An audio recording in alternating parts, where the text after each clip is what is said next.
Let's start looking at geography. One of the things to understand is why Israel is where it is. Or to put it another way, why God put his people where he did. God was perfectly capable of putting his people pretty much anywhere he wanted it. Being as how he's God and we're not, he gets to decide those things. But he put them right there. If you look at this and you think about this from the perspective of military technology 2,500 years ago. Military technology 2,500 years ago was you couldn't march an army very far out of foraging distance. Furthermore, if you were going to move troops by ships, you were doing island hopping and you were hugging the coast. Blue water sailing was invented by the Phoenicians much later than Israel being put where it is. Up here, you have got all the wealth of Eurasia. And this area here is where they generate massive armies. The thing that you need to generate an army is you need agriculture that provides more than a subsistence living. Because if you're out hunting gophers and the next gopher is your next meal, you really don't have a lot of extra to be worried about empire building. This area, which is called the Fertile Crescent, produces enough surplus food that you have governments that have surplus young men, surplus resources, and the kings then pop their heads up and look around and say, I am king of Babylon, or I'm king of Persia. What else could I be king of if I tried? And so armies are generated in these areas. And similarly down here in Egypt, armies are generated here in Egypt. Armies are not generated down here on the Saudi Peninsula because that's all desert. Living is much closer to the bone there. The other thing that goes with armies is wealth.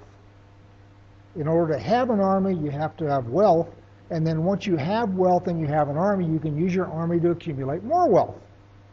You've got these bands of tremendous wealth all the way over here to India and China up here, and you've got bands of tremendous wealth down here in Africa and around the coast here. Egypt was the breadbasket of that region for centuries. Plus, as you go up and down the coast of Africa, you've got trade in exotic things like ivory, exotic animals, monkeys. You've all seen the Grade B movie where Queen of Egypt is sitting there with her 2 leopards on each side or her 2 cheetahs on each side. That all comes from down here. So there's tremendous trade down here in luxury goods. So you've got tremendous wealth down here, you've got tremendous wealth up here.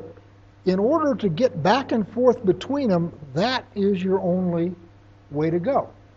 Because if you decide you have your army up here and you want to invade down here, you can't go through the Arabian desert because with the technology of that day, you can't march an army through a desert that size. As we'll see with trade routes, the trade routes through here are drawn in very narrow lines as opposed to great big heavy lines. And that indicates you can run camel caravans through there, but you can't march an army through there. Similarly, if you got an army up here in Greece or Italy, and you want to get down here to the wealth of Egypt, which they did periodically, until the Phoenicians invented blue water sailing, the only way to get there was to march your army around here, and you had to go right through there. This is a prime piece of real estate because every time the Egyptians get strong and decide that they want to take on the Assyrians, they go right up through here. And every time the Assyrians or the Babylonians or the Persians or the Greeks get frisky and decide they want to go down to Egypt, they go right through here. So that's where God put his people, because everybody I'm sure here has walked through a field. And when you come out on the far side of the field, you usually have burrs in your trousers or in your socks. Well, you may think you're walking through a field, but the plants think you're transplanting burrs. If you've ever done any bird hunting, your bird dog runs through, and at the end of the day, you got to pick all the burrs out of his fur. All that bird dog is doing is transplanting burrs. So every time an army swings down through Israel, what they're doing is they're transplanting Hebrews. Because they pick up Hebrews for slaves, for teachers, for traders.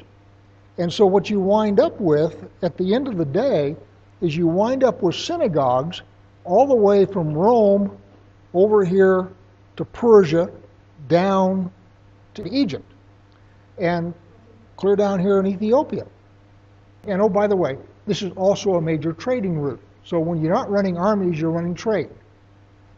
What winds up happening is Jews or Hebrews become a trading people.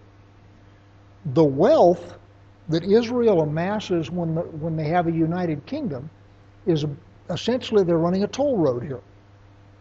And everything that goes through, they take a cut of.